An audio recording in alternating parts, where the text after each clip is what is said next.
ending gender-based violence. Experts redesign Juba Bahar al-Ghazal Highway.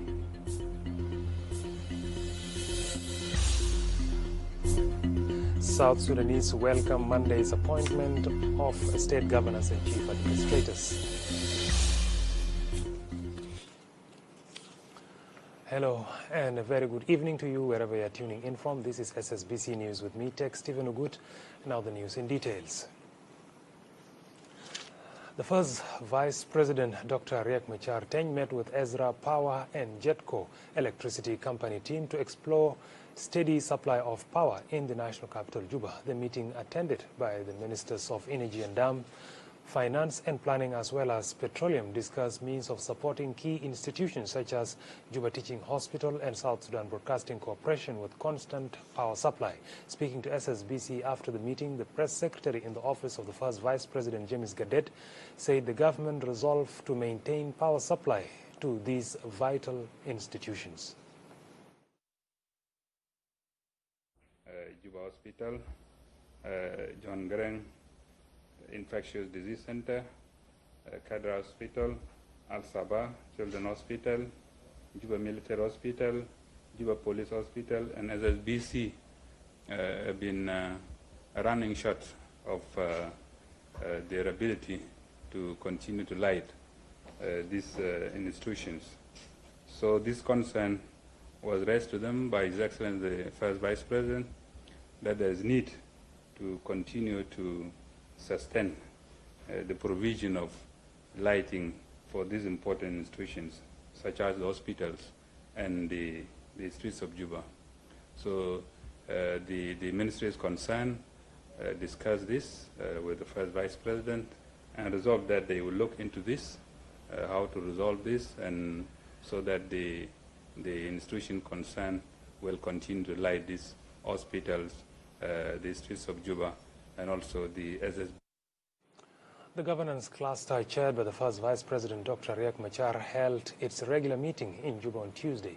Speaking to SSBC after the meeting, the Deputy Minister of Information, Communication Technology and Postal Services, Baba Medan Konyi, said the meeting laid the structures and schedule for sharing the meeting hall of the Council of Ministers by all the clusters.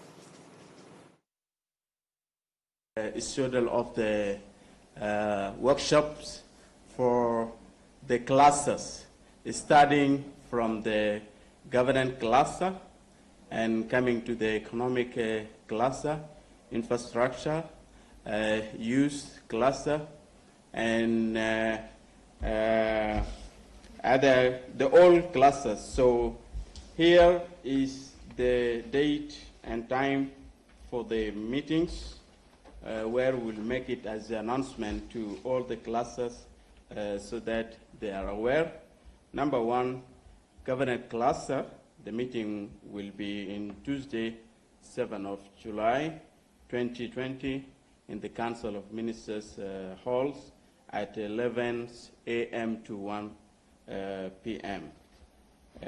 Number two is economic clusters. The meeting will be on Wednesday, 8th July, 2020, from 11 a.m. to 1 a.m. Number three is the services cluster. Services cluster and infrastructure clusters, together with youth cluster. The meeting will be in the Council of Ministers Hall, 9 July, 2020, from 11 to 1 p.m. That is the announcements, where all the classes will be following the time for that meeting. And youth from Upper Nile, Akobo and Pibor briefed the Vice President, Dr. James Wani Iga, on the violence in Greater Jonglei. Youth led by Atem Duotatem, chairperson of Upper Nile Youth Union, called on the government to end the conflict and bring peace and stability amongst the communities in the area. Dr. Iga who is the chairperson of the investigation committee, said they have already put measures in place to end the conflict in Greater Jonglei. Dr. Iga said both communities should cooperate with the committee for peace to prevail in the area. In a statement to SSBC, shortly after the meeting, ATEM called upon the youth of Greater Jonglei to stop violence and contribute to development of their areas. Briefing about the situation in our area. As you can see us here, the leaders of Greater Jonglei and Greater Bibor administrative area, we are so much concerned of the situation happening in our area. And as the youth leaders, it's our responsibility there to talk to our people, especially the youth, to stop what they are doing. And we are very happy the way His Excellency received us and welcome the idea of involving us, the youth leaders, to be part of the committee to address these senseless conflicts in the area of Greater Jonglei and Greater Bibor. So we are happy and we are calling upon the youth who may listen to us from wherever they are to stop the violence. It will not take us anywhere. Accept peace as one people so that you prosper together. Then we see the way of develop. South Sudan Islamic Council said it's ready to work with the government to bring peace in Greater Jonglei. This came in a meeting between Vice President Dr. James Wani Iga, who is also the chairperson of the investigation committee, and the Secretary General of the Islamic Council. جاء هذا الوقت عشان يحمل السلامة على تعافيه من المرض الذي نمر به كورونا فيروس. والأمر الثاني عقد المجلس دعوات وصلوات على سلامته في مكتبه. الأمر الثالث رؤية المجلس الإسلامي في مساهمة للقضية التي كلف به فخامة الرئيس سيادته يعني نائب الرئيس بإجراء مصالحات لقضية أو لحل النزاع في منطقة جنغولي الكبرى. نحن كمجلس الإسلامي مساعدين للمساهمة في تشجيع المواطنين على السلام. أكدنا رسالته أن المجلس الإسلامي مساعدين للوقوف مع حكومتنا المنظمات الوطنية في تحقيق السلام ونشر ثقافة السلام وتشجيع المواطنين على المحافظة على السلام. والأمر الثاني مساعدين على Vice President Hussein Abdel Baghi, who is also the chairperson of the National Task Force on COVID-19, discussed preventive measures and cooperation with the American, the European Union and British ambassadors in the fight against the virus. Cooperation is vital in having the effective response to fight the pandemic. The major countries, donors, UK, EU and US, said their assistance in fighting COVID-19 remains uncheckable as the country battles against COVID-19 epidemic. Ambassadors of the UK, EU and US and Vice President for Service Cluster, who is at the same time the chairperson of the National Task Force, conducted a discussion on COVID-19 preventive measures. Speaking to SSBC on behalf of the visiting ambassadors, Dr. Sinet Walsh emphasized on the importance of prevention, urging continuous COVID-19 awareness messages for the welfare of the locals lacking information to stay up their cautiousness. We touched on the importance of prevention, how critical it is that we really continue that hard work of getting the messages out on how people can prevent themselves from getting COVID-19, the wearing of masks, hand washing, distancing, these kinds of issues.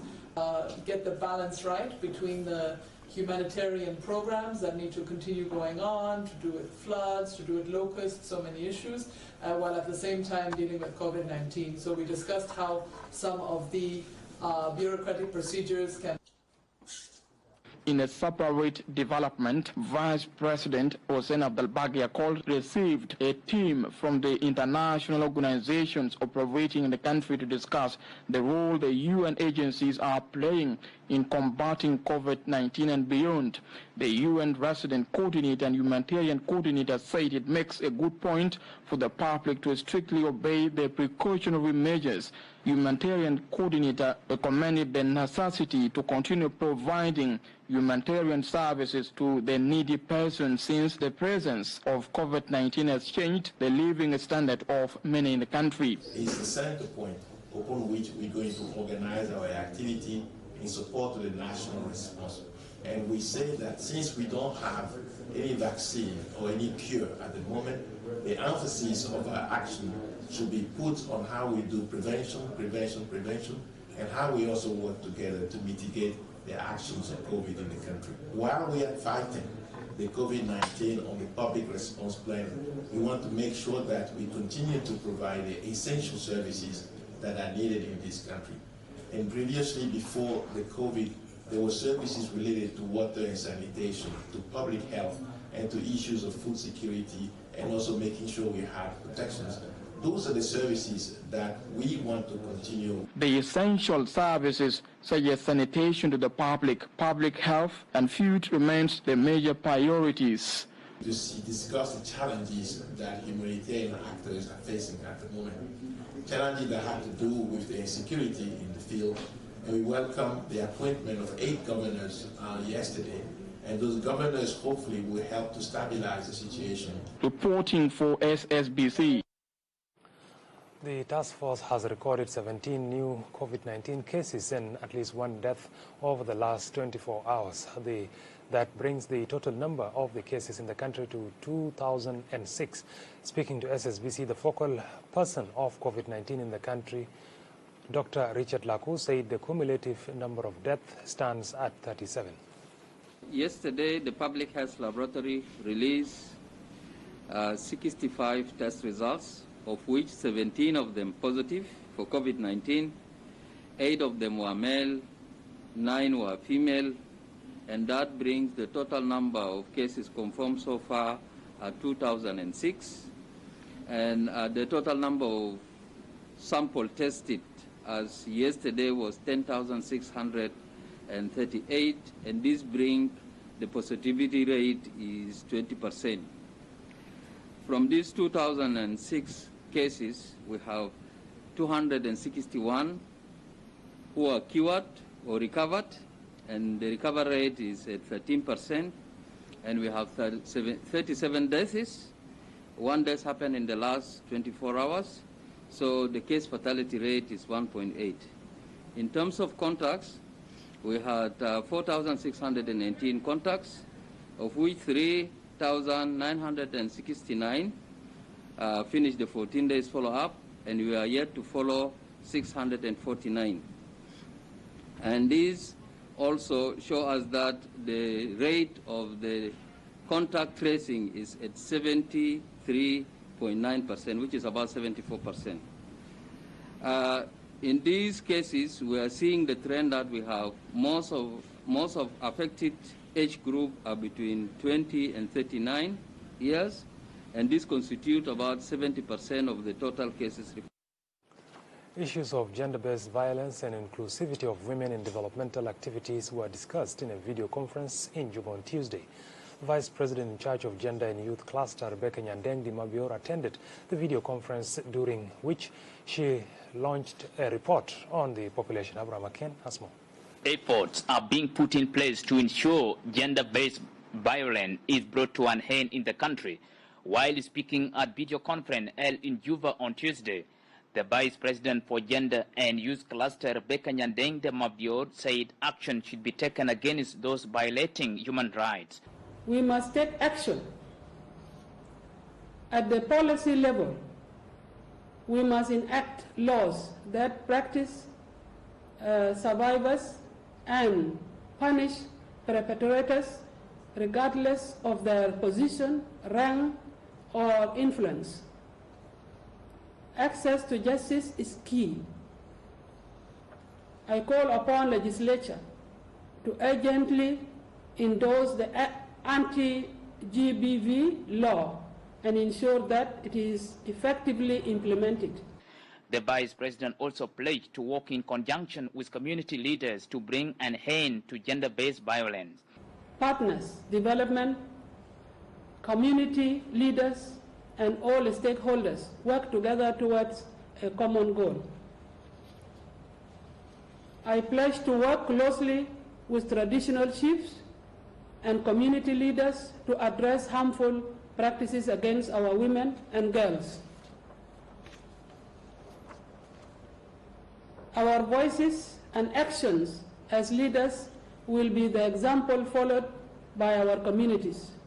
The Minister of Child, Gender and Social Welfare, Aya Warile, emphasized on ending harmful traditional practices that undermine women and girls' rights. South Sudan has one of the highest maternal mortality and high teen-age pregnancy rate in the world. These are not just numbers, these are lives of our daughters, sisters, aunts, and mothers, lost due to harmful practices that do not value each life equally.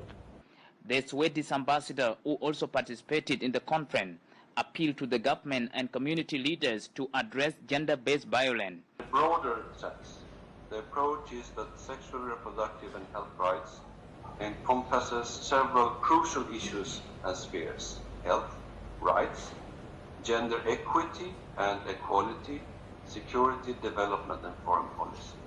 In a separate news, women from SPLM National Secretariat calls on the government to create business opportunities for women. This was discussed in a meeting chaired by the Vice President, Rebecca Nyandeng de Mabior. A representative of the women from the SPLM Secretariat, Mary Apai, said production of face masks and issues of gender-based violence were discussed during the meeting. الاجتماع بتاعنا كان أننا ناقشنا عن 3 حاجات. واحد كلام بتاع كورونا، كيف نخلي جنوب السودان فري من كورونا. نمرة 2 أننا ناقشنا عن كيف يساعدوا النسوان في كلام بتاع بيزنسز. نمرة 3 أننا ونسنا كلام بتاع gender-based violence. البنات الصغار قاعدين يغتصبون. ده كلام ده كمان احنا شفناه ما كويس كله. Abraham McCain, SS. And from that story we take a short break. Stay tuned, we'll be back shortly. Coronavirus COVID-19 pandemic is respiratory illness or an infectious disease caused by a newly discovered coronavirus. Government and partners discuss ending gender-based violence. Experts redesign Juba-Bor Highway.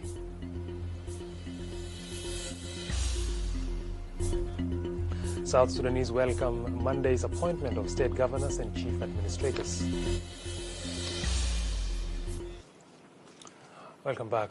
The Sudanese ambassador to South Sudan, Adil Ibrahim Mustafa, met with the Minister of Presidential Affairs, Nile in Juba on Tuesday. Ambassador Adil said he congratulated Nile on his appointment as the Minister of Presidential Affairs. They also discussed the progress in the implementation of the revitalized peace agreement as well as the Sudanese peace process in Juba. التقيت بسيد نيال دينغ نيال وزير رئاسة الجمهورية، قدمت له التهاني بمناسبة تعيينه في المنصب، وتحدثنا عن العلاقات الثنائية، موضوع السلام في السودان والوساطة اللي بتقودها جمهورية جنوب السودان، وموضوع أيضا تطورات تطبيق اتفاقية السلام في. The Minister of Interior, Paul Mayomakech, discussed illegal entrance of migrants into South Sudan. A committee formed to handle the issue of migrants led by Major General John Kute briefed the Minister on the committee's plan. The Minister directed the committee to render their report as soon as possible. جدنا من الوزير بعد الشرح يعني كلمات دافئة، ونحن منبسطين الآن إن شاء الله الجنوب يواصل في النداء بتاعه مع الإخوة في شرق إفريقيا عشان يتخلصوا من الاستسلسنس الموجودة عندنا. فالوزير وعد ووجه بأنه نكتب لبارتنرز بتاعتنا النقاط المهمة جدا في البرنامج بتاع العمل بتاع الشغل بتاع الاستسلسنس. وهو وعد بأنه الاثنين قانون المهمة جدا 54 و 61 بخصوص بتاع الإنسان ما عنده الكونتري استسلسنس يستاجروا به. Experts brainstormed on redesigning of Juba Bor Road. The Minister of Roads and Bridges, Simon Mijok Mijak, described the meeting attended by government officials and University of Juba staff as a model for constructing roads in the country. The managing director of the African Resources Company said they would complete the project as scheduled. The Undersecretary of the Ministry of Roads and Bridges, Engineer Philip Waiwai, called on stakeholders to cooperate for the success of the project. This workshop is one of the policy directions from the Ministry of Roads and Bridges to come together and stakeholders and share the history of roads, highway roads construction in the Republic of South Sudan. In other words, we want to put our heads together so that we come up with the standards roads we are expecting in our country. I learned that all our partners have come together today, including South Sudan Engineering Council and the engineering fraternity, including private sector consultants. Are one of the leading construction companies in South Sudan, having reputation of delivering excellence and expertise. With lessons learned from the best names in the field, we make sure we only provide the best services to our clients. So what we do all the work from planning through designing, through architecture. South Sudanese have welcomed the appointments of state governors and chief administrators on Monday. They said the president's decision would help curb the conflict in parts of the country. The waiting is over and the dust is partially settled following the appointment of the governors of 8 states and the administrative areas.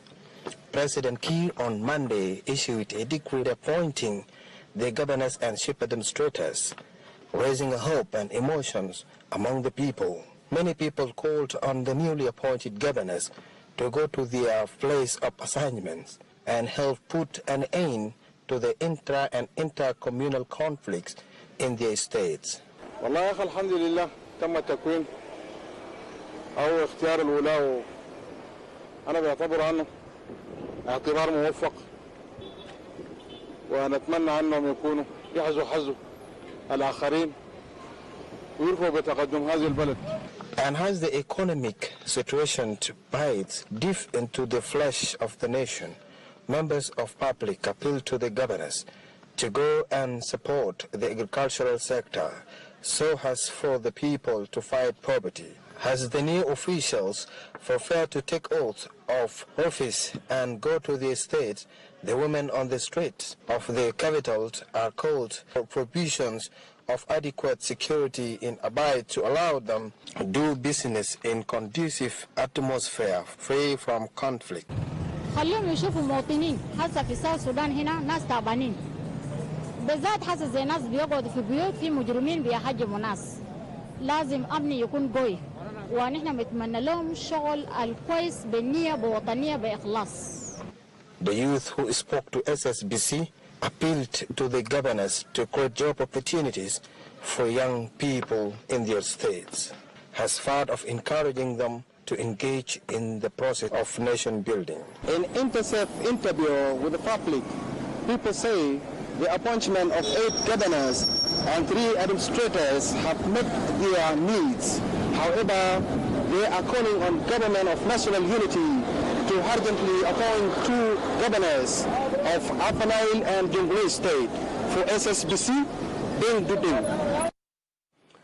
Children at Stone International Church in Juba received mosquito nets, bed sheet, blankets, and 900,000 South Sudanese pounds from Paramount Chief Luka Kwat to support the orphans.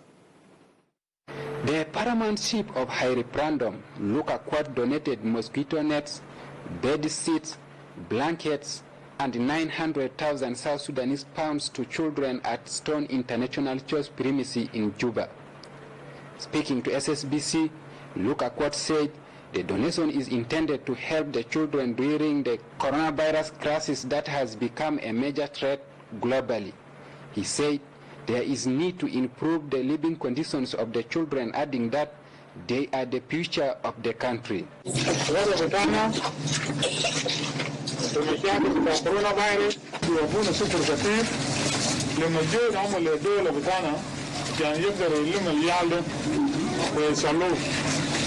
On behalf of my community, Anina Gaderno, give 900,000.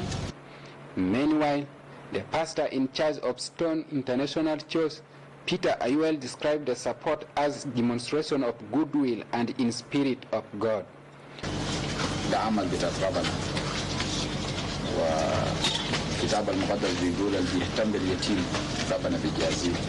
On his part, the Deputy Paramount Chief of High Referendum, Sabab Angelo Ajang, expressed their commitment to support the children.